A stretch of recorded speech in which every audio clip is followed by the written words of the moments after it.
అనకాపల్లి జిల్లా Narsipatnam మున్సిపాలిటీలోని RTC complex వద్ద గల శ్రీ దుర్గా మల్లేశ్వర స్వామి దేవాలయం శరన్నవరాత్రి ఉత్సవాలకు ముస్తాబైంది.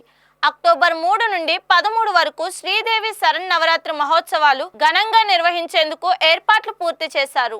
3వ తేదీన ఉదయం 9 గంటలకు కలశ స్థాపనతో ప్రారంభమయ్యే కార్యక్రమంలో ప్రతిరోజు సూర్య నమస్కారములు, మహాలింగార్చన, మహాన్యాస అభిషేకాలు, చండీ పారాయణ, సహస్ర కుంకుమార్చన, సామూహిక లక్ష కుంకుమార్చనలు జరుగుతాయని దేవాదాయ ధర్మాదాయ శాఖ కమిషనర్ సుధారాణి తెలియజేశారు.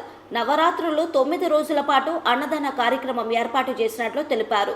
13న చండీయాగం పూర్ణ ఆహుతితో కార్యక్రమం ముగుస్తుందని ఆలయ ఈవో సాంబశివరావు చెప్పారు. ఈ కార్యక్రమంలో ఆలయ ప్రధాన పూజారి నరసింహమూర్తి, కేంటీన్ రాజు, కమిటీ సభ్యులు పాల్గొన్నారు. ఓం శ్రీ మాత్రే నమః. నేను ఇలా అనకాపల్లి జిల్లా దేవాదాయ శాఖ అధికారిగా శుక్రవారం ఛార్జ్ తీసుకోవడం జరిగిందండి.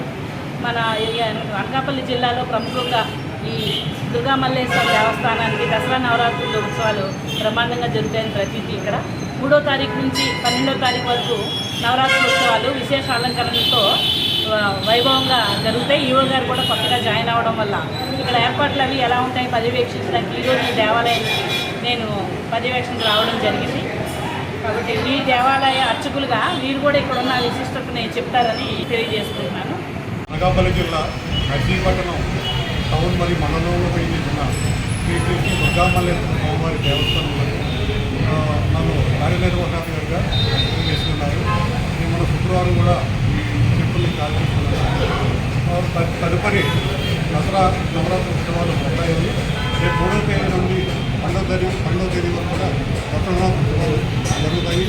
ప్రతిరోజు కూడా అమ్మవారికి వివిధ రకాల అలంకరణలతో అమ్మవారి దర్శనమిస్తారు. కావున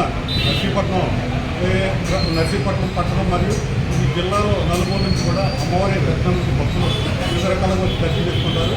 వారికి భక్తుల దర్శనం నిమిత్తము అన్ని రకాలుగా క్లియర్స్ కానివ్వండి, వాటర్ ఫెసిలిటీ, ఫ్రీ ప్రసాదం, అన్ని రకాలుగా ఏర్పాట్లు, అన్నదానం ప్రతిరోజు కూడా అన్నదానం జరుగుతుంది.